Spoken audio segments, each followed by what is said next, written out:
You first have to delineate the resource, find out what you have, where it is, what the stripping ratios may be, what the quality is. You have to start with some base of knowledge, which usually, on a very rough terms, would be the outcrops of the coal, that you can see coal outcropping on a cliff face or whatnot. And from that, you can usually get an attitude of it and get an idea of where the coal is heading, how thick it is, the structure of the coal. And then what we do is lay out a series of drill holes, locations, and we can sink a hole down into the ground in a known location. We'll survey that location in so we get coordinates and an elevation on it. And then as we drill the hole, we see what is coming out of the hole. And when we hit a coal seam at a certain depth, we record that, the thickness of the seam. And then backing out from the coordinates and the elevation, you just subtract that, the depth that you hit the coal seam at, and you would know where the coal is. And then you use the computer, basically, and you can manipulate it through a series of mathematical formulas and whatnot to create a three-dimensional model of the coal seams. Creates a three-dimensional image of that, and you can run plan views of it, so you can run structure maps to see what your coal is doing structure-wise, which way it's diving or dipping, thickness maps of the coal seams to see if it's pinching out or expanding in certain directions. You can run cross-sections, so you can see a cross-sectional view of what's going on, and then it'll also calculate volumes for you and tonnages of coal and stripping ratios, or the yards of overburden that you would have to remove to recover X number of tons. And a lot of this is concurrent. You're probably doing some of the engineering as you're doing some of the exploration.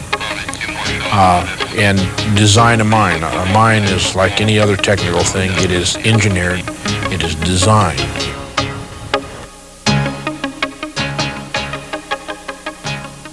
The next phase after it's designed would be the removal of the overburden.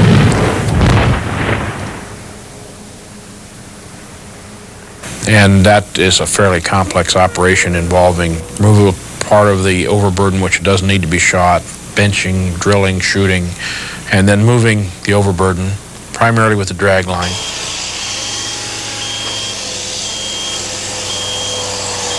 It's a Bucyrus-Erie machine. Its model is a 1300W, which we purchased, started erecting in 1977 in November, and finished erecting just short of a year later.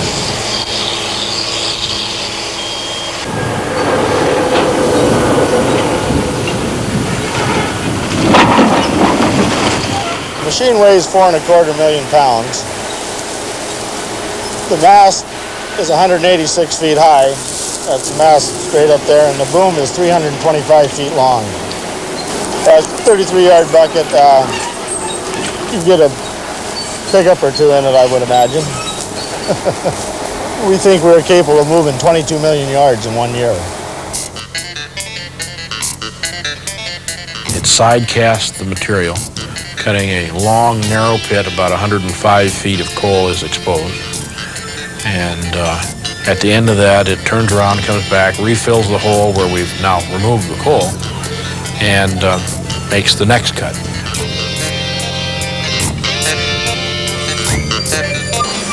Secondary stripping is with a shovel and truck.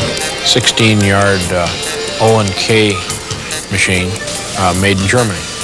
It puts the material into trucks where it is hauled to its final location. Working with that are our trucks, which are 75-ton WAPCO units. They're powered by 725 horsepower engines, I believe, and are used in two parts of the operation. We use them as they are originally manufactured with rock boxes on them to move our overburden. Some of that overburden is used to build and rebuild the network of roads throughout the mine site. As the equipment moves to a new mining location, so must the roads.